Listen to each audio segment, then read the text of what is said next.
Hey, Scarlett. So for today's coffee chat, I wanted to talk to you a little more about the history of Special Needs Guidance Group and kind of if you could tell me, how did you get started with this organization? And then what have you been doing? How long have you been running? And then one of my other questions is, what are you excited about for the future of Special Needs Guidance Group? Like the next 5 years, what's your dream? Okay. So I got started, obviously, I was a support coordinator. I had been a support coordinator for about 10 years, I think. And I'd kind of been helping families, like I'd have the families I worked with who were on waiver who'd say, hey, I have this friend, could you help them? And I started kind of just helping people on the side, phone call, okay, do this or do that, and started to see that it was a little more complicated than I thought. I thought that things were difficult for support coordinators because we had a lot of paperwork and we were, but I really thought the process was made easier for parents because the parents. And then as I started to help them, I was like, wow, I know what I'm doing and this is hard. Um, and then I was at a support plan meeting with a good friend of mine, Janine Hershkovitz, and her husband, Joe.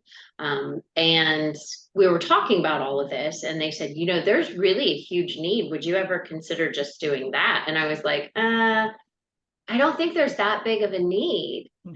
So that was Christmas time. I think they called me right about New Year's and were like, hey, so we have an idea and you can't tell us no. I was like, okay. Um, and Janine has a puzzle piece. So she runs a therapy practice for parents and then kids who have autism. And then she also has a podcast, Autism Blueprint. And so she and Joe, as they like to say it, strong armed me, which it was not strong arming. It was it was awesome. They pretty much said, we really want you to do this and we know you're not going to do it on your own. So we're helping you.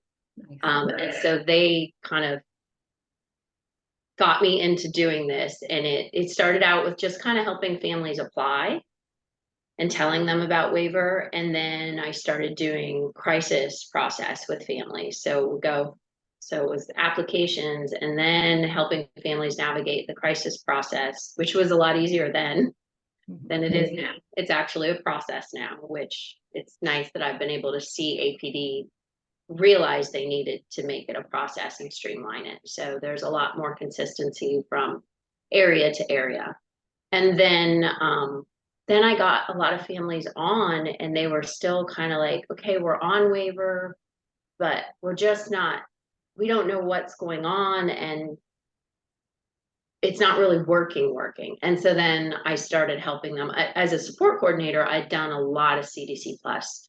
I didn't love the paperwork, but I really loved the end result. So I was a big fan of CDC Plus and families going on it. So then it turned into my families, coming back to me and saying, now we want to go on that program you told us about, but we're overwhelmed and we don't know how to do it. So from the beginning, it was just me working directly with families and walking them through each of those processes. And then I started to realize there's only so many hours in the day and there's only one of me. Mhm. So I had a lot of people along the way say, have you thought about developing online programs? And you were one of those people. So then again, I've had other people, you and Janetta Bryant, who has been a huge push to move towards an online community, then kind of made me realize that maybe there was a way to help more families than just me or another person or two could do. So then I started kind of delving into that, and thankfully you were willing to come on board. Thank you. And then we've been able to start designing some of the online programs and products so that we can reach more people. So that's kind of where we are now. For, I guess, big picture, am I allowed to say what I really want? Yes, please. Let's be totally transparent. Okay. I want everyone who's eligible for waiver to apply and be on the waiting list so that the legislators and the lawmakers see that there are a lot of us and we need this help and we're demanding it. And then they fully fund the waiver.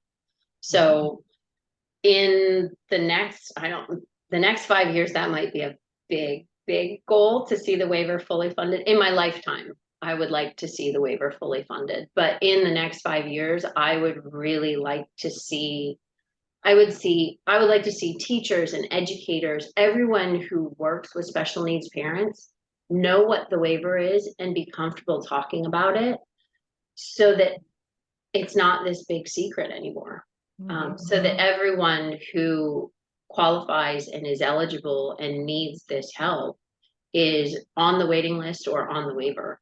So yeah, that probably means the waiting list needs to be about 150,000 people long, not 23, which a lot of people may want me to shut up right there. But it's just the truth. It's the truth. So yeah, big picture, I would like to see everyone getting what their tax money is going towards and the help they need. And, parents being able to give the things to their kids that parents who have typical kids take for granted, and the parents still having a life, like you getting sleep every night. Yes. So important, that quality of life. And I said it before, but yeah, getting on the waiver and life changing for me. I don't know where my life would be. It would be in a very, very dark place if we didn't get waiver services 6 years ago. So thank you for what you do for parents. I just got to say, you have an amazing heart and an amazing spirit, and you are like a true helper and carer at heart. So thank you for what you do. Thank you. And thank you for everything you're doing. Like none of this would be, I just want everyone to know, none of that part would be possible because I have days where I have to text Carrie and say, I can't get my laptop to turn on. So just so everyone knows, I might know waiver, but I do not know tech. We're a good team, but thank you. I look forward to seeing how we can make those goals reality. So thank you.